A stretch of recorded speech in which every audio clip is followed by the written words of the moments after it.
guys, I'm so happy that you decided to click on this video. My name is Summer, and on my channel I talk about God and how me and you can grow just a little bit deeper together through scripture. So I got a confession. In my past, I was extremely lukewarm. And the sad part about it is I didn't even know. Like, I couldn't even tell till someone said something about it. So I really want to help you identify whether or not you are lukewarm, and if you are, the best ways to overcome that.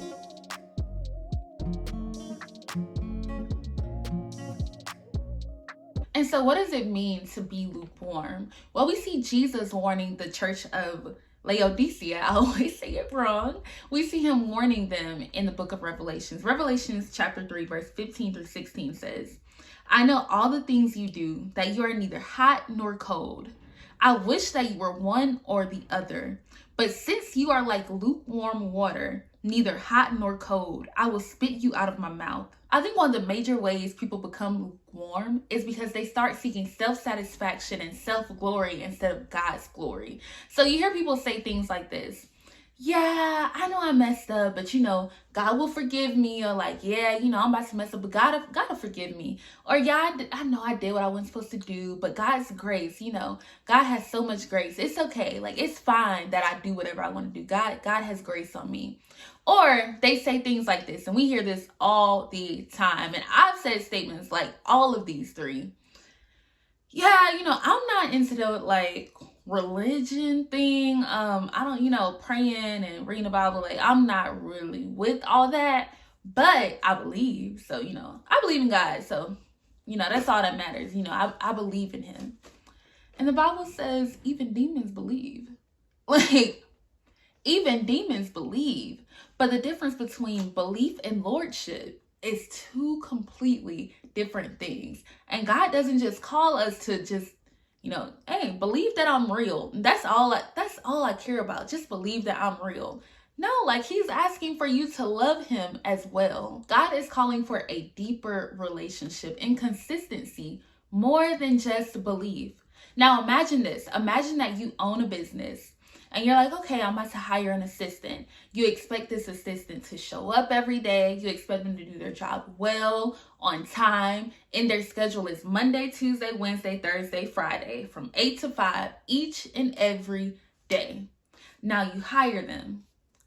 And when they show up to work, they do a good job when they show up to work. It's pretty good. You can't complain.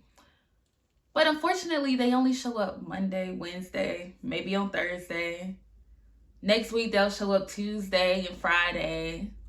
Next week, they show up every single day, but they super late all the time. Like, they're just super inconsistent. You're going to think, okay, I need to have a talk with them because we need to readjust some things so we make sure we're on the same page. Now, imagine as you go and have a talk with that person, they say, "Yeah, I know I'm late sometimes. I know that sometimes I don't show up every day. But when I show up, I do good, right? I do the job well when I show up.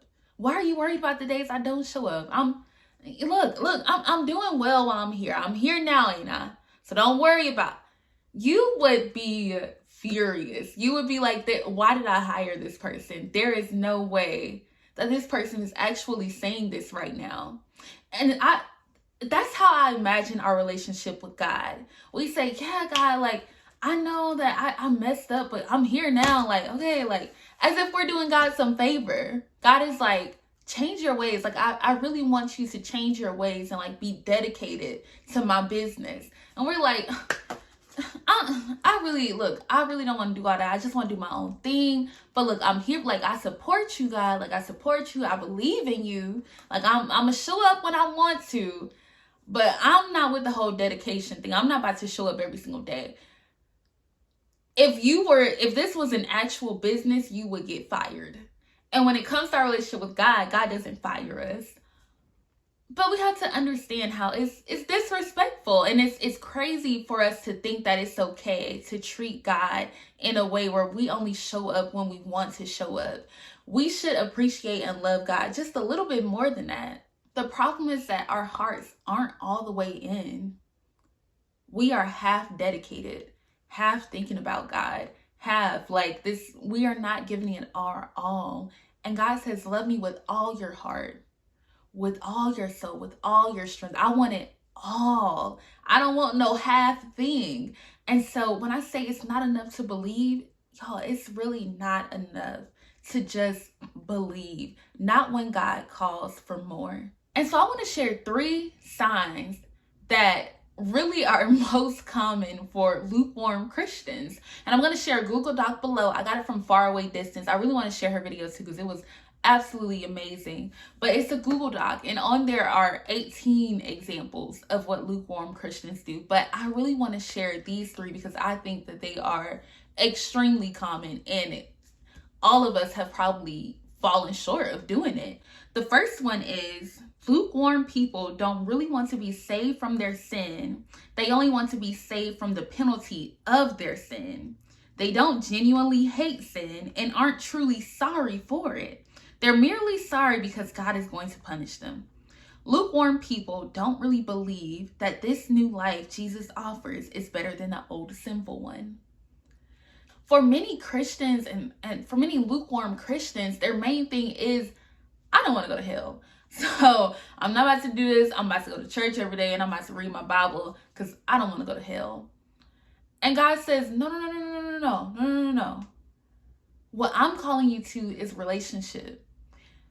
If you only do something just for the simple fact that you don't want to go to hell, that is not love for God. That is you simply just trying to save face. But God says, no, I want us to like grow in relationship. I want to show you what actual peace looks like. I want to show you what actual joy looks like. I want to bestow on you many blessings. Like this is, I'm just asking you to choose me and to choose life. That's what I'm asking you to choose. It's not just about you. I don't want to go to hell, so I'm not about to do that. God calls us to hate sin, to literally hate it. And so if you don't actually hate sin, you are just doing things out of obligation and, scare tactics. Are you really in relationship with God? Like, do you really think that's the type of relationship that God is calling you to? Another example says lukewarm people gauge their morality or goodness by comparing themselves to the secular world. They feel satisfied that while they aren't as hardcore for Jesus as so-and-so, they are nowhere near as horrible as the guy down the street. And so a verse that I really want to share that's a good example of this is the parable that Jesus gave about the Pharisee and the tax collector. Jesus says, 2 men went up to the temple to pray, one a Pharisee and the other a tax collector. The Pharisee stood by himself and prayed, God, I thank you that I'm not like the other people, robbers, evildoers, adulterers, or even like this tax collector. I fast twice a week and give 1/10 of all I get.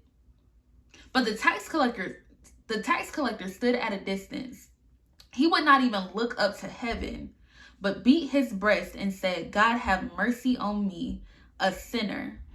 I tell you that this man, rather than the other, went home justified before God. For all those who exalt themselves will be humbled, and those who humble themselves will be exhausted. Like I said before, it's not good enough to just believe. But also, it's not good enough to think just because, yeah, well, I'm a Christian, I believe, and, I do some of this stuff. Sometimes, like, I go to church, I read the Bible, I do this stuff, so, I'm good enough. There are some people who don't even go to church. It's some people that don't even read their Bible. It's some people who don't even pray. Like, I'm way better than them. God is like, how dare you? How ignorant are you? How ignorant of you are the things that I require of you? You're doing something that's simple. You are there, but your heart is not there. You may as well be out. You may as well shouldn't have came to church because your heart is not there. You're not even listening. You on your phone. You doodling. You talking to people. You gossiping.